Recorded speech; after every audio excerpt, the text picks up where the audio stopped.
اپنی بیوی کو طلاق دے دی ہے تو سسر اپنی بہو سے نکاح نہیں کر سکتا کسی صورت بھی. جس طرح باپ بیٹی سے نہیں کر سکتا اسی طرح سسر بہو سے نہیں کر سکتا. تو یہ حکم تو حقیقی بیٹے کے لیے ہے، لیکن اگر کوئی شخص کسی کو منہ بولا بیٹا بنا دے تو اس کے لیے یہ حکم نہیں ہے. منہ بولا بیٹا بنانے سے کوئی بیٹا نہیں بنتا. اگر کوئی کسی کو منہ بولا بیٹا بنا دے یا اس بچے کو گھر میں لا کر اس کی پرورش کرے تو وہ اس کا حقیقی بیٹا نہیں بنے گا.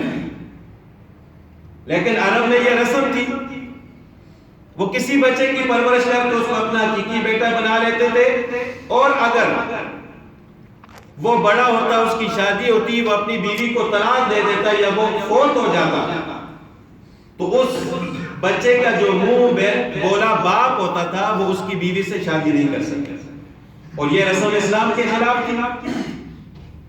تو اللہ تعالیٰ نے اس رسم کو توڑنے کے لیے پہلے تو قرآن کریم میں واضح ارشاد فرمایا کہ وَمَا جَعَلَ أَدْعِيَاءَكُمْ أَبْنَاءَكُمْ، کہ اللہ تعالیٰ نے تمہارے ان منہ بولے بیٹوں کو تمہارے بیٹے نہیں بنایا.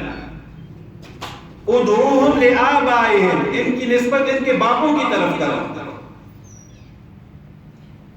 یہ تو واضح حکم تھا قرآن کریم میں. اب اسی طرح کا واقعہ رسول اللہ صلی اللہ علیہ وسلم کے ساتھ پیش آیا.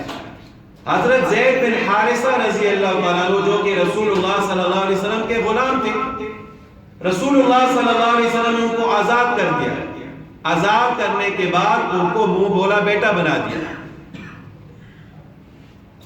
اب جب وہ جوان ہوئے ان کی شادی ہوئی حضرت زینب رضی اللہ تعالیٰ عنہ کے ساتھ.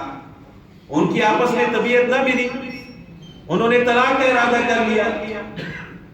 جب طلاق کا ارادہ کر لیا، جب طلاق دے دی تو حضرت زینب رضی اللہ تعالیٰ عنہ کے ساتھ اللہ تعالیٰ فرماتے کہ زوجناکہا، ہم نے ان کا نکاح کرا دیا، یعنی ہمارے حکم سے رسول اللہ صلی اللہ علیہ وسلم نے حضرت زینب رضی اللہ تعالیٰ عنہ کے ساتھ نکاح کرا.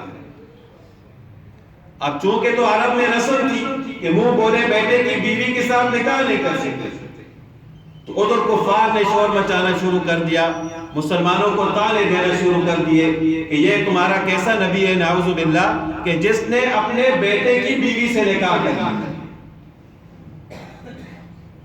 تو حضرت عبداللہ بن عمر رضی اللہ تعالیٰ عنہ فرماتے ہیں